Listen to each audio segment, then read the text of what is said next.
Muy buenas tardes, mi nombre es Sonia Naumann. Vamos a compartir hoy la clase número 1 de la Cátedra de Introducción a la Salud Pública.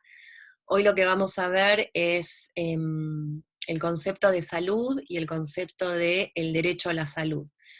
Entonces, voy a ver si puedo compartir la presentación.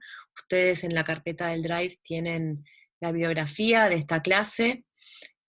Sería ideal que ustedes lean primero la bibliografía y luego vean este archivo. Entonces, la bibliografía de la clase de hoy son estos 3 textos. Uno es de Marisa Eisenberg, La salud, un derecho humano, la participación ciudadana y la construcción de poder. Otro texto que es de Soroé, La evolución del concepto de salud. Y por último, vamos a tomar unas páginas acerca del concepto de salud tomado del curso de Salud Social y Comunitaria del programa de médicos comunitarios diseñado por el Ministerio de Salud de la Nación, ¿sí? Esta es la bibliografía para esta clase. Siempre es importante poder entender un poco sobre la biografía, quiénes son los autores, desde qué disciplina, desde qué marco ellos escriben. Por ejemplo, Marisa Eisenberg, ella es abogada, especialista en derecho civil y especialista en derecho a la salud, y entonces, sabiendo esto, podemos interpretar mejor los contenidos, entendiendo que ella es una abogada y no es una bióloga o un médico o una antropóloga, escribiendo sobre el concepto, sobre la salud como un derecho, ¿sí? Esto es importante, las disciplinas nos van formando, vamos construyendo miradas y saberes específicos de cada una de nuestras disciplinas, y saber de qué disciplina provienen los textos, los autores que leemos, es importante, ¿sí? Bien, entonces vamos a avanzar con, acá en esta presentación lo que hice fue identificar los principales conceptos para que ustedes después puedan ir a la bibliografía a ampliar un poco más sobre cada uno de ellos, ¿sí? Entonces vamos a empezar por Eisenberg, con su texto, planteando primero en realidad qué es para ustedes salud, ¿no? Si yo les pregunto a ustedes, ¿qué entienden por salud? O si ustedes le preguntan a una persona, o a 2, o a 5, ¿qué entendés por salud? Posiblemente las respuestas que obtengamos sean bien distintas, bien diferentes. Y si esto lo pudiéramos hacer a lo largo de la historia, si pudiéramos transportarnos al 1800 y hacer estas mismas preguntas a unos cuantos, y llegar a principios de este siglo, plena revolución industrial, y volver a preguntar a algunos cuantos qué entendés por salud, y llegar y situarnos en el 2020, en contexto de pandemia, qué entendés por salud, bueno, posiblemente las respuestas que obtengamos sean bien distintas. Entonces, dicho esto, habiendo hecho este ejercicio, como este juego, para empezar a pensar por nosotros mismos, ¿qué entiendo yo por salud? ¿Qué es para mí la salud? ¿Qué es para mí la enfermedad? Estando en una carrera de las ciencias de la salud, vamos a ser futuros colegas, licenciados en nutrición, es importante hacernos estas preguntas, ¿no? Y entender que, entonces, bien como lo dice Marisa Eisenberg, la salud es un concepto amplio, es bien amplio, y es un concepto también complejo. No es simple de definir, no es sencillo de definir. De hecho, hay muchísimas definiciones de salud y sigue habiendo, y van a haber muchas más, por esta naturaleza dinámica del concepto de la salud, de la vida, de los cambios de nuestros cotidianos. Miren, hoy por hoy, en pleno contexto de pandemia global, seguramente estemos hoy entendiendo la salud y los cuidados de la salud de una manera muy distinta a lo que fue unos poquitos meses atrás. Así de dinámico es el concepto de salud. Y es verdaderamente inabarcable. Es muy amplio, ¿no? Es realmente muy complejo. Em, bien, hay algo interesante acá que es, acá tengo unas anotaciones para no olvidarme de nada, y es que el concepto de salud es una construcción, ¿no? Se habla de una construcción. No es que alguien dice, bueno, salud es tal y comparte una definición y eso es, sino que este carácter dinámico y complejo se lo entiende porque la salud es una construcción, se construye entre todos todo el tiempo.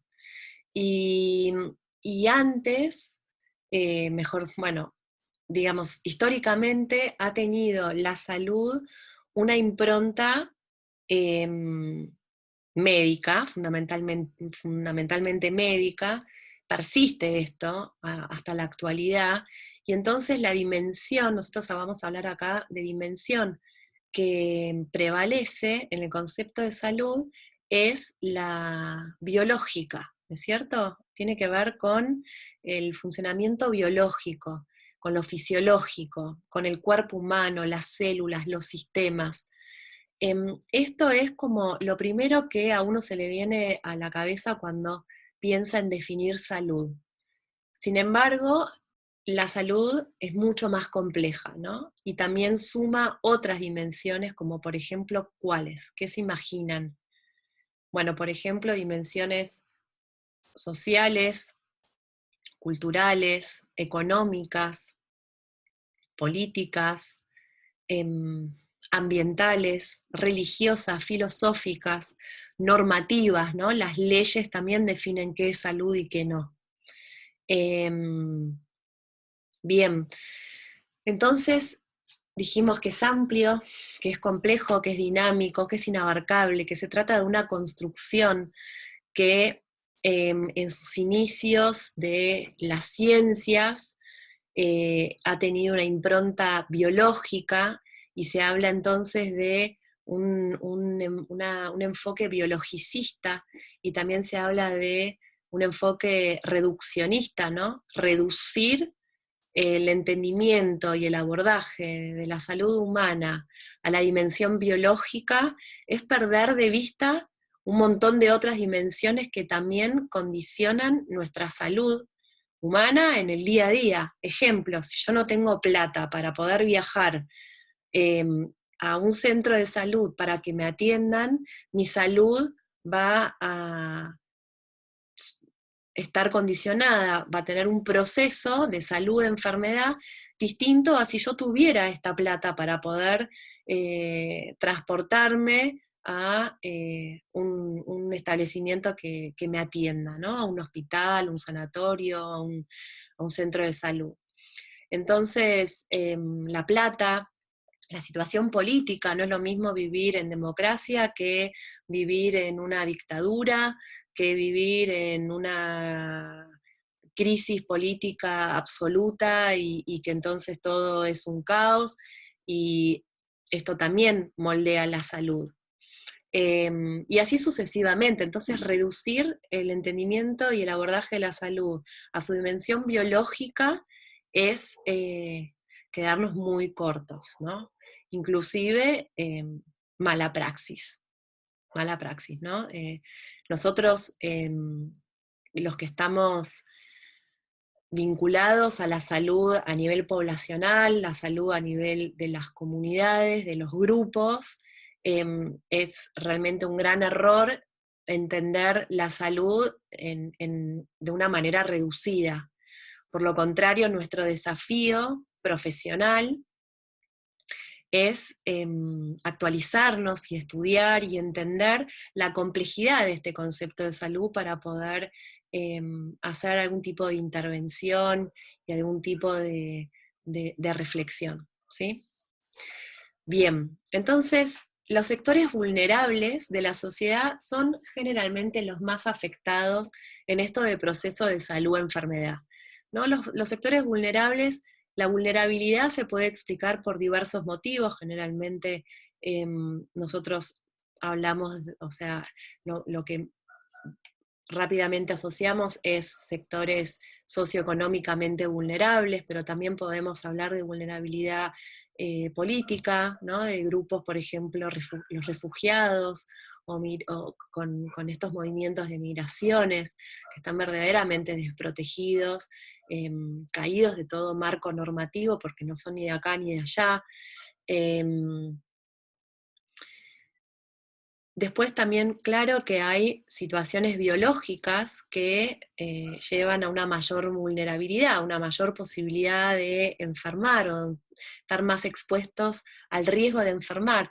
Las mujeres embarazadas, los niños muy pequeños, en los primeros 5 años de vida, tercera edad, los ancianos, son grupos que también los entendemos como grupos vulnerables, ¿no?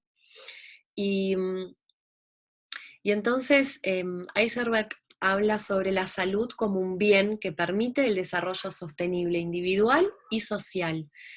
Y entendiendo entonces la salud como un bien que puede contribuir a este desarrollo a nivel individual y social de una manera sostenible, es que podemos contribuir a una sociedad más justa, más equitativa, ¿sí? Entonces, ¿qué es un derecho humano? Más allá del derecho a la salud, vamos a interiorizarnos en qué entendemos por derecho humano.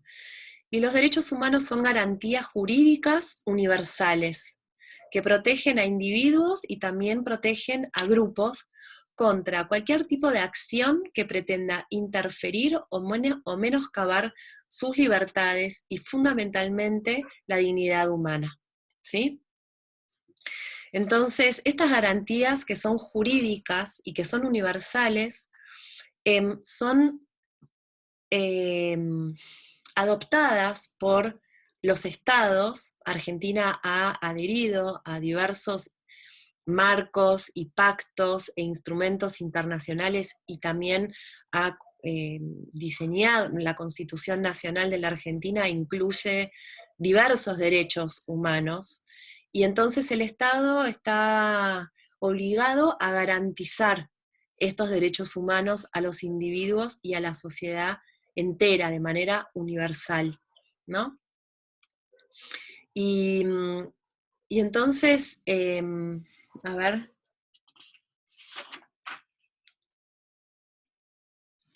Eisenberg menciona algo importante, que es que las personas son el eje y el centro de todo el régimen de protección universal de los derechos humanos, ¿sí?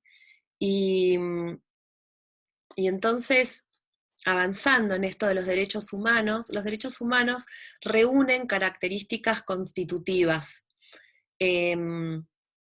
Por ejemplo, los derechos humanos están avalados por normas internacionales, gozan de protección jurídica, ¿sí? Uno puede hacer juicio al Estado si considera que un derecho ha sido vulnerado.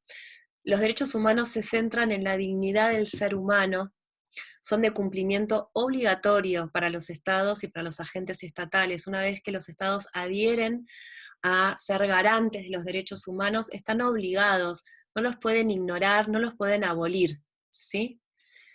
Los derechos humanos, a su vez, son interdependientes, se relacionan entre sí.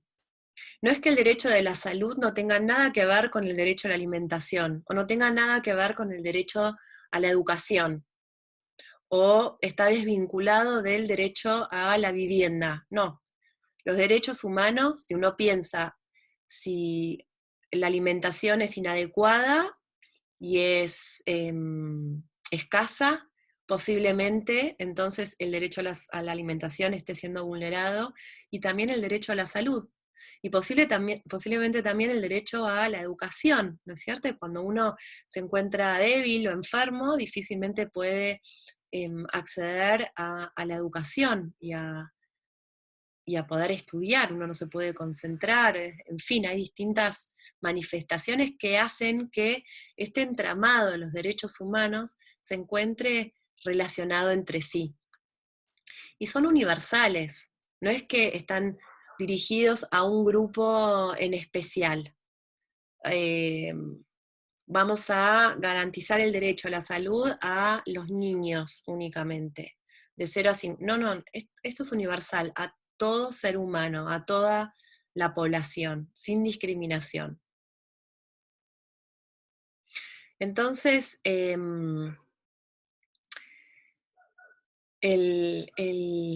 la observación general de los derechos humanos, perdón, la observación general del derecho a la salud del Comité de Derechos Económicos, Sociales y Culturales de las Naciones Unidas,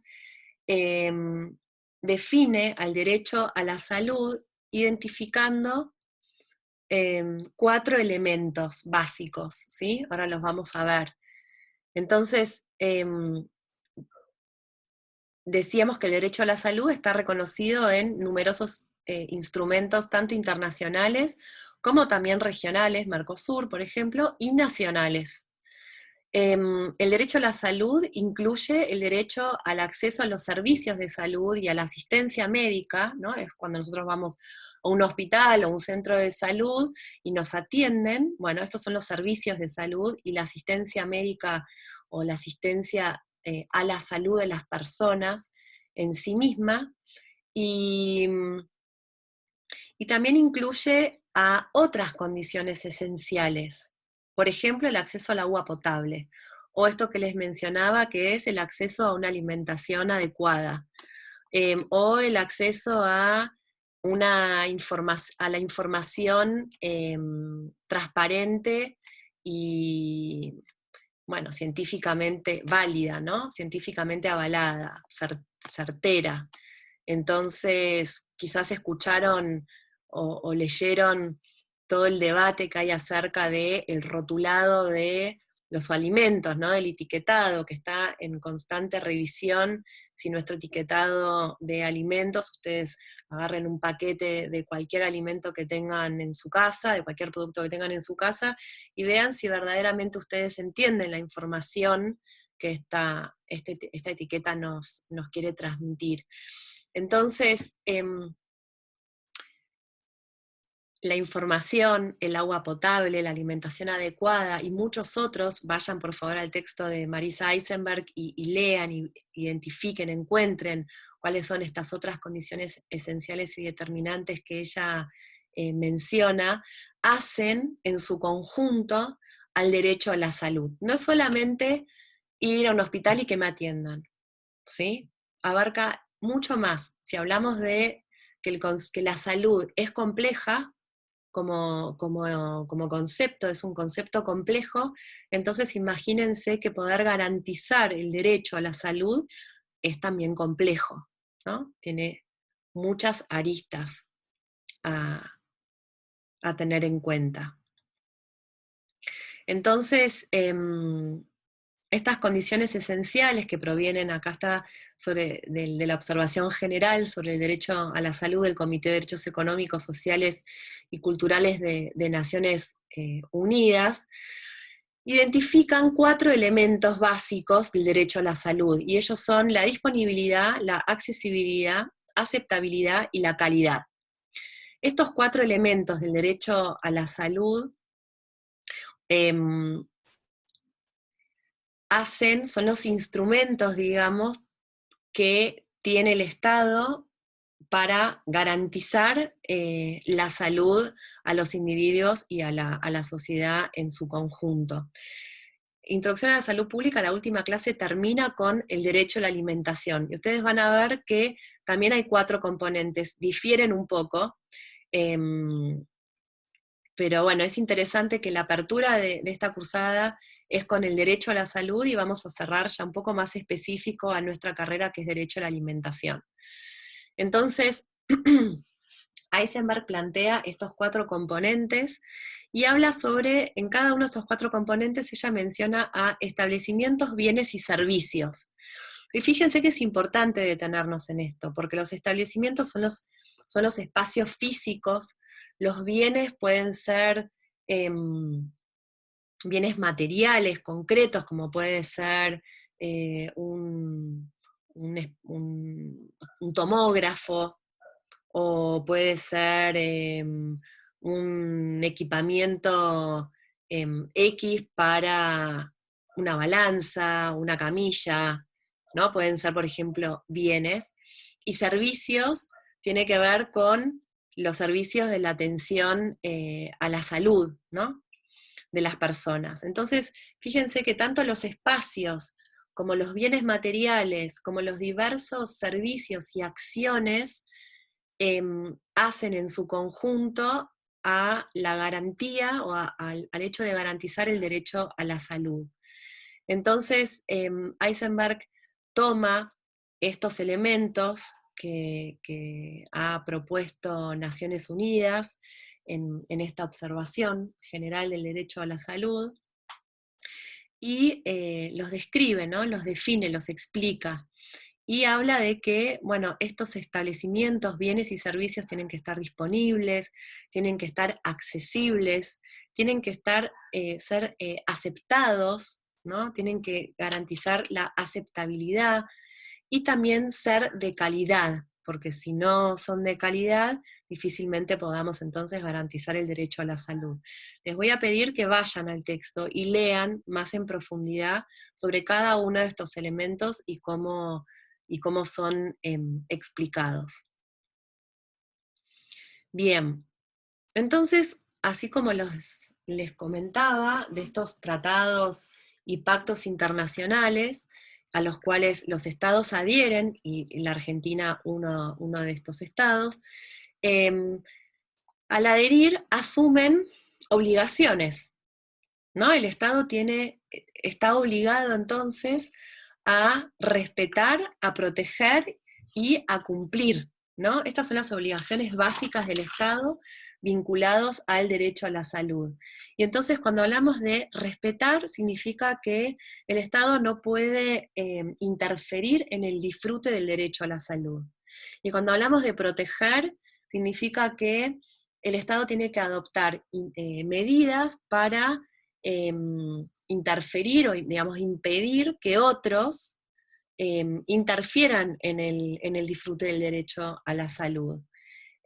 Y cuando hablamos de cumplir es que el Estado tiene que adoptar medidas de acción que garanticen entonces este derecho, ¿sí? Y cuando hablamos, por ejemplo, un ejemplo de estas obligaciones, por ejemplo, en proteger la leche materna, ¿no? La lactancia materna, hay un código internacional que regula la comercialización de los sucedáneos de la leche materna. Los sucedáneos de leche materna son las fórmulas, las leches, que pueden ser fluidas o en polvo, que son los sustitutos de la leche materna. Bueno, para poder proteger a la lactancia humana, que hay muchas investigaciones al respecto y claramente es la mejor opción para el ser humano alimentarse en los primeros años de vida, en los primeros tiempos de vida con la leche humana. Y entonces, para poder garantizar este primer alimento adecuado, suficiente, ambientalmente amigable, digamos, protector del medio ambiente, es que adhiere a este Código Internacional de Comercialización de Sucedáneos de la Leche Materna. Y dice, bueno, no se puede vender de cualquier manera y no se puede promocionar en los hospitales regalando leche al equipo de salud. Y en las etiquetas no puede decir que esta leche es la mejor leche, mucho mejor que la leche humana. Y así distintas normativas que están todas reunidas en este Código Internacional de Comercialización de Sucedáneos de la Leche Materna, con la función de, entre otras, pero fundamentalmente con la función de proteger la lactancia materna proveniente, digamos, de la leche humana, ¿sí? Bien.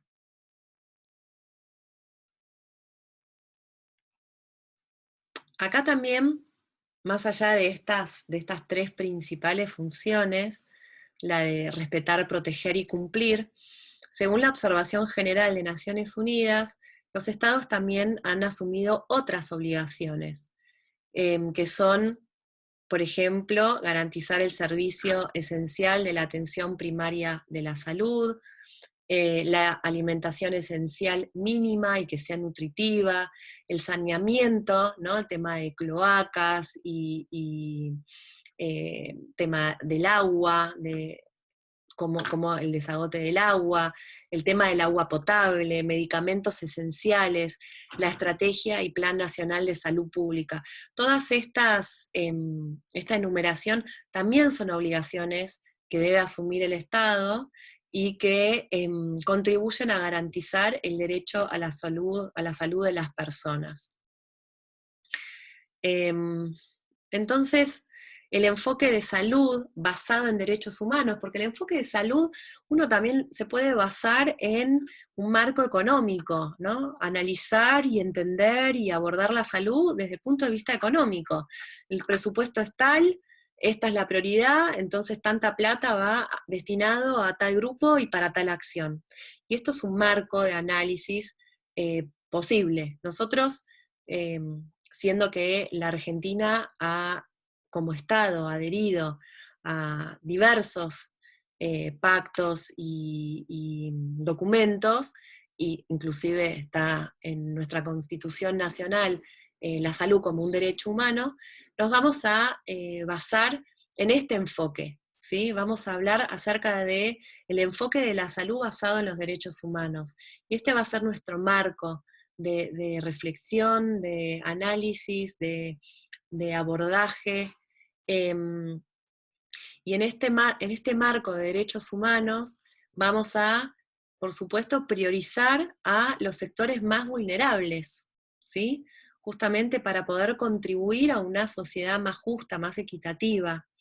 Y este marco de derechos humanos es un marco adecuado para el desarrollo de acciones, de estrategias, del desarrollo de programas y políticas, el desarrollo de leyes, de marcos normativos, y teniendo especial atención en el impacto que todas estas medidas generan para lo que es el conjunto de los derechos humanos, ¿sí? Bien, este marco de derechos humanos es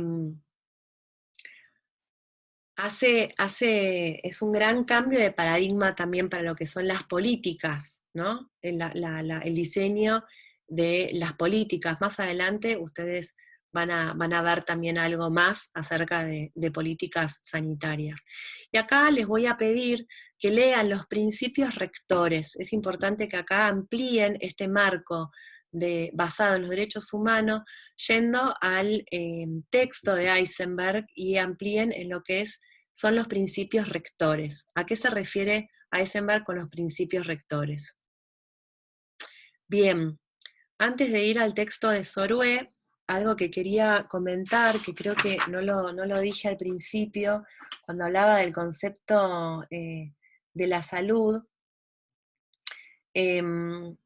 es cuando hablamos de la complejidad y la construcción del concepto de salud, estamos también hablando de la interdisciplina, ¿no? Y la interdisciplina tiene que ver con la sumatoria de diversas disciplinas. La medicina es una disciplina, la nutrición es una disciplina, la economía es otra disciplina, la antropología es otra disciplina, la psicología, la educación, son todas disciplinas que necesariamente tenemos que trabajar de manera articulada, en red.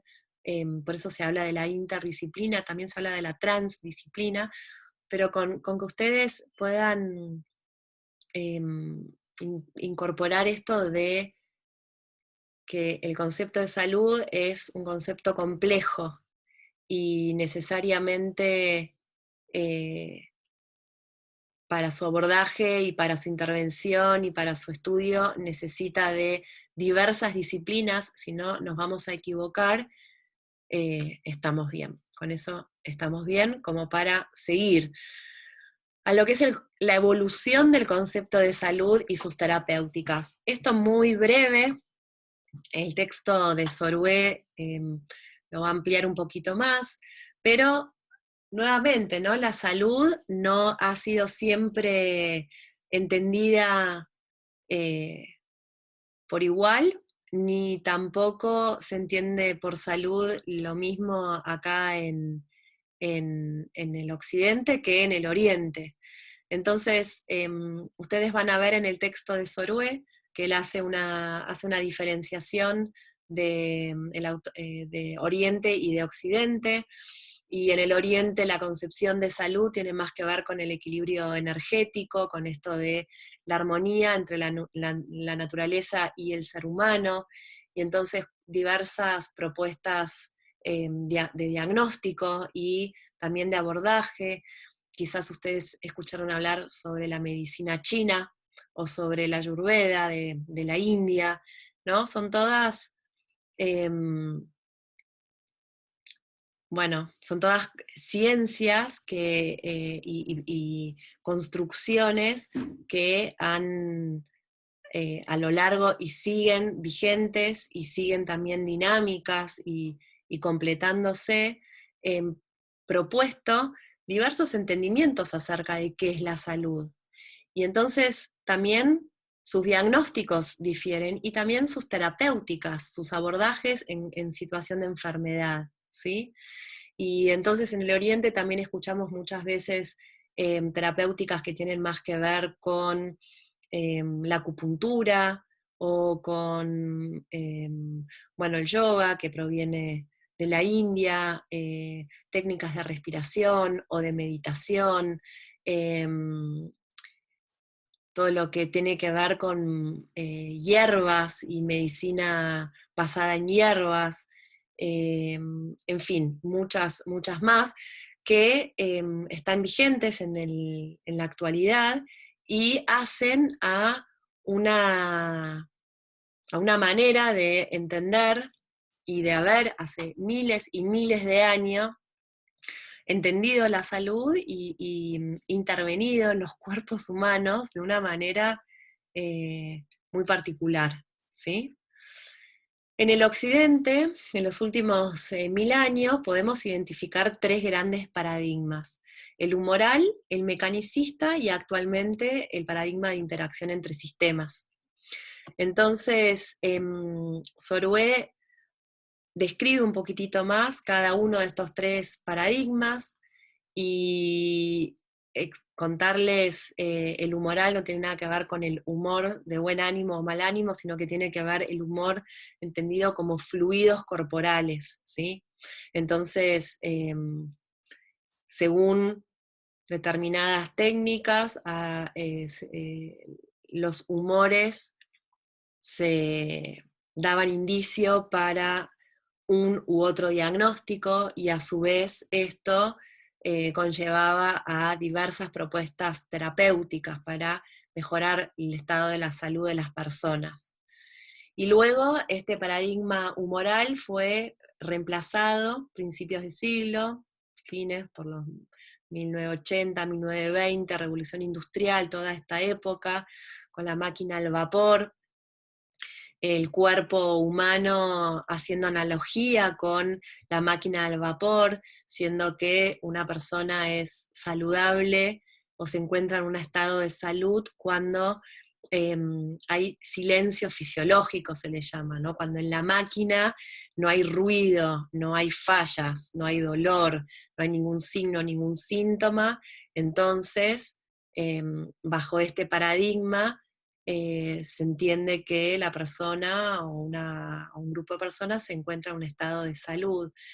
Y bueno, hoy por hoy sabemos, por ejemplo, que la salud mental puede ser muy silenciosa y que hay muchísimas otras enfermedades fisiológicas que también son silenciosas y que la violencia de género también es salud y no tiene nada que ver con si hay silencio fisiológico o no.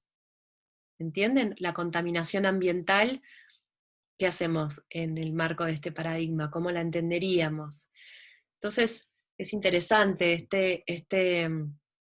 este paradigma mecanicista ha traído grandes aportes a las ciencias de la salud, enormes, como lo es la microbiología, ¿no? Es aquí donde surge la microbiología y se conoce el virus y la bacteria y los hongos como causantes de enfermedades, y entonces se entendía,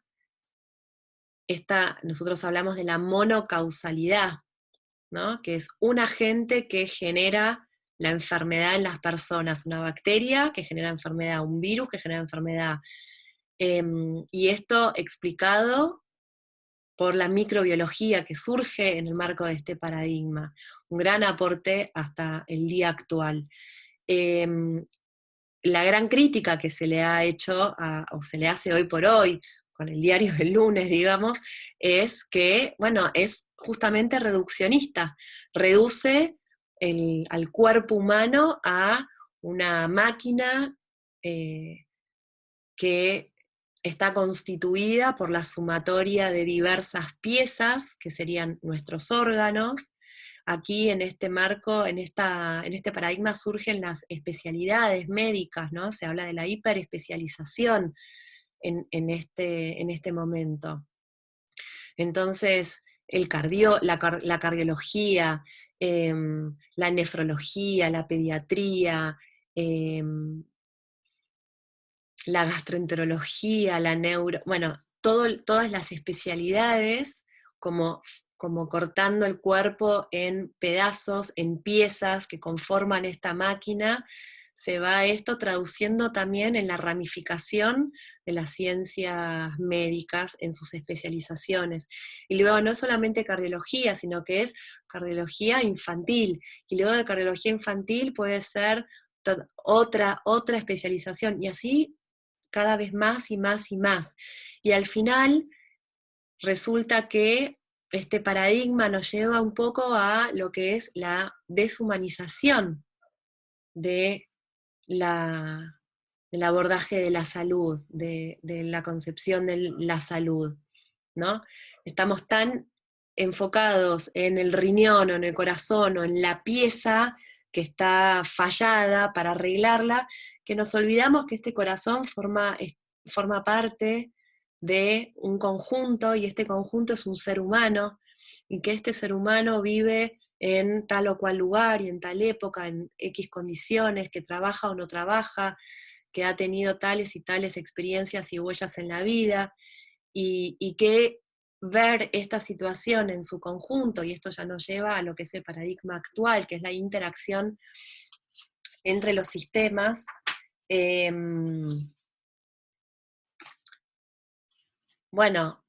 propone tener una mirada y un abordaje sobre lo que es la salud de una manera más integrada, más en su conjunto, ¿no? Y para ello, ¿cuáles son estos sistemas? Bueno, es el sistema el genético, el ecológico y el social. Son diversos sistemas que en su conjunto, bueno, construyen un poco esta complejidad de la salud con la que habíamos empezado el teórico hoy, ¿no? Y entonces es interesante porque acá vean que el sistema genético, que puede ser más el sistema biológico, todas las cuestiones más biológicas, están condicionadas y vinculadas y dialogan necesariamente con el sistema ecológico, con el entorno, con el medio ambiente, y necesariamente también con el sistema social. ¿Cuál es la situación social? Cuáles son las pautas, las gramáticas socioculturales que están vigentes, ¿no? en esta persona y en esta comunidad. Entonces, acá surge en el paradigma de interacción entre sistemas algo muy interesante, que es el concepto del cuidado de la salud, que no es exclusivamente de el médico o del equipo médico, sino que también es,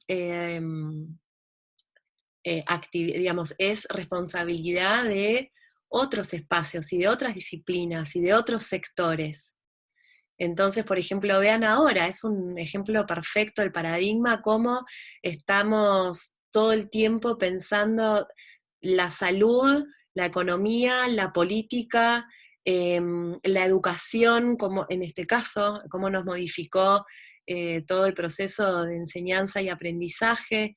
Y entonces el cuidado de la salud empieza a no ser una tarea exclusiva del médico, del equipo de salud, sino de muchos otros sectores y de muchas otras disciplinas también. También este paradigma aporta algo muy interesante y es que es entender a la salud y por supuesto también a la enfermedad, son dos entidades que no podemos separar, como un hecho social, ¿no? No es solamente un hecho biológico, sino que claramente se trata de un hecho social. Y esto, bueno, es muy, muy interesante. Y también aporta la salud en el sentido de, con una impronta positiva, ¿no? Poniendo el foco en la calidad de vida, en cómo vivimos en la promoción de la salud y no en lo que es la prevención de las enfermedades y la curación cuando ya la salud se ha deteriorado, sino pone el foco en lo que es la salud desde su mirada y su abordaje positivo. Bien, entonces, antes, lo último son unas, lo voy a poner, son unas preguntas, esto tiene que ver con las actividades de autoevaluación que, que van a encontrar en cada clase. Acá les dejo algunas, eh, son para completar, son para reflexionar, para volver al texto y ampliar. Luego acá van a encontrar más de Heisenberg y, y tengan en cuenta que esto se trata de autoevaluación, ¿sí? No hace falta que ustedes envíen, digamos, no es que hace falta, no envíen por el mail o por Instagram o por donde sea las respuestas a estas preguntas. Esto simplemente es una propuesta para que ustedes puedan revisar, repasar y profundizar en todas estas temáticas. Entonces, volviendo a esto primero, hemos visto hoy el concepto y derecho, el concepto de salud y el derecho a la salud, basado en estos tres textos de Heisenberg, de Sorue y del Ministerio de Salud de la Nación.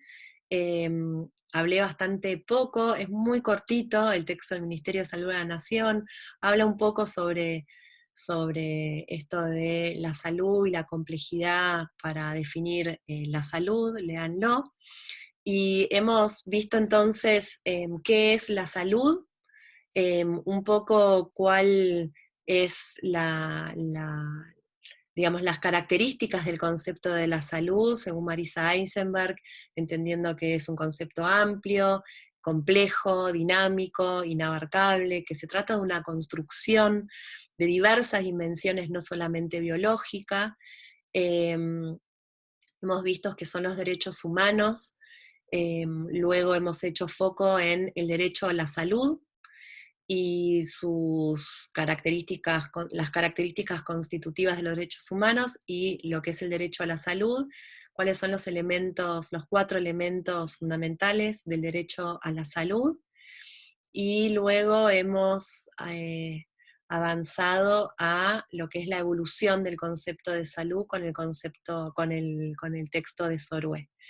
Espero que haya sido bueno, esclarecedor, que les haya ayudado para poder ir a la biografía y de pronto van a tener que volver a escuchar este teórico, si les quedó una duda con con algún texto o algún concepto, y recuerden que vamos a anunciar por el Instagram las clases de consultas que van a ser, las tenemos pensado hacerlas por Zoom, y entonces, bueno, estén atentos, estén atentas a estas clases de consulta, para, bueno, poder intercambiar y resolver cualquier cuestión que les haya quedado pendiente.